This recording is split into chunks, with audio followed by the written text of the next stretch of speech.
This video tutorial I will explain how to choose the right mutual fund for beginners. Many people want to invest in mutual funds but do not know where to start. Some choose a fund because a friend recommended it.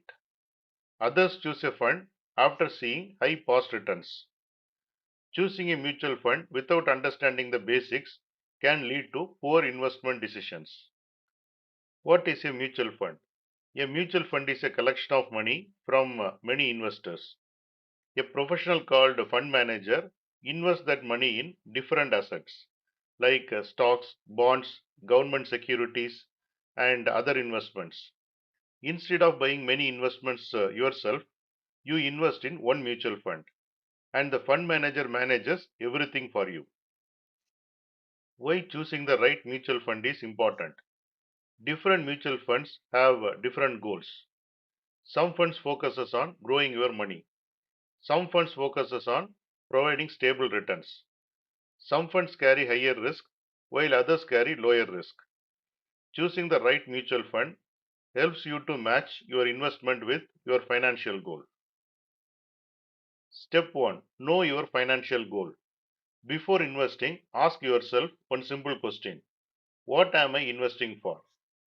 Your goal could be buying a house, children's education, retirement, buying a car, building long-term wealth.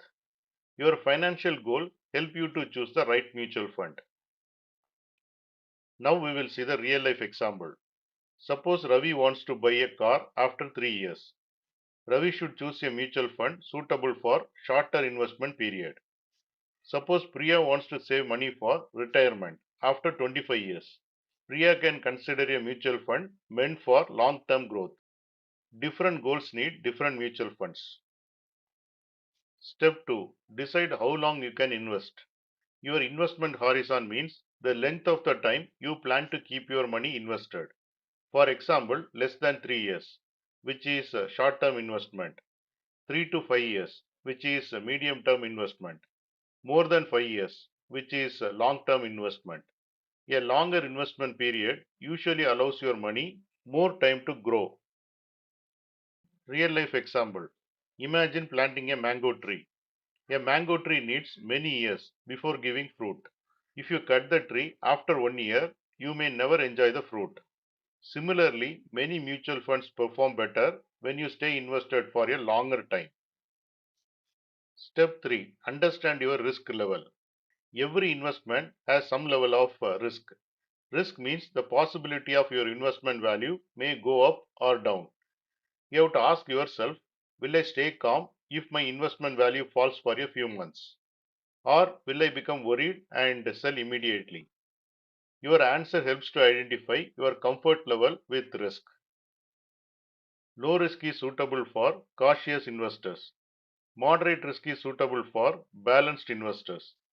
High risk is suitable for investors who can accept bigger ups and downs for the chance of higher returns. Step 4. Choose the right type of mutual fund. There are many types of mutual funds. First one is equity mutual funds. These mainly invest in company shares. These funds usually carry higher risk but also offer higher long-term growth potential. Second one is debt mutual funds. These mainly invest in bonds and government securities. These funds usually carry lower risk and provide more stable returns. Third one is hybrid mutual funds. These invest in both stocks and bonds. Hybrid funds try to balance growth and stability. Real life example. Imagine ordering a food. Only spice food represents equity funds. Only plain food represents debt funds. A balanced meal represents hybrid funds. Many beginners feel comfortable starting with a balanced meal. Similarly, many beginners prefer balanced mutual funds. Step 5. Check the fund's past performance carefully. Many beginners choose a mutual fund only because last year's returns look high. This is not always a good idea. Past performance shows how the fund performed earlier. Past performance does not guarantee future returns. Instead of looking at only 1 year's performance, check the performance over several years. Consistent performance often matter more than one outstanding year. Step 6. Check the fund manager. A fund manager makes investment decisions for the mutual fund. An experienced fund manager can help to manage investments carefully during different market conditions. Before investing, learn about the fund manager's experience and track record. Step 7. Understand the expense ratio. Every mutual fund charges a small fee for managing investments. This fee is called the expense ratio. A lower expense ratio means more of your money stays invested. Real life example. Imagine two shops selling same product. One shop charges an extra service fee, the other shop charges lower service fee. Most people prefer the lower service fee because they save money. The same idea applies to the expense ratio. Step 8. Invest regularly instead of waiting. Many beginners wait for the perfect time to invest. Finding the perfect time is very difficult. Many investors choose SIP, which stands for Systematic Investment Plan. A SIP allows you to invest a fixed amount regularly, such as every month. Real life example. Suppose you save 2000 rupees every month. After many months, your savings grow steadily.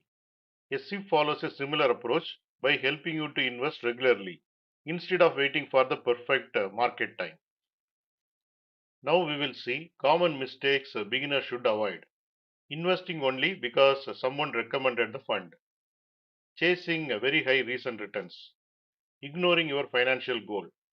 Selling quickly when the market falls. Investing without understanding the mutual fund.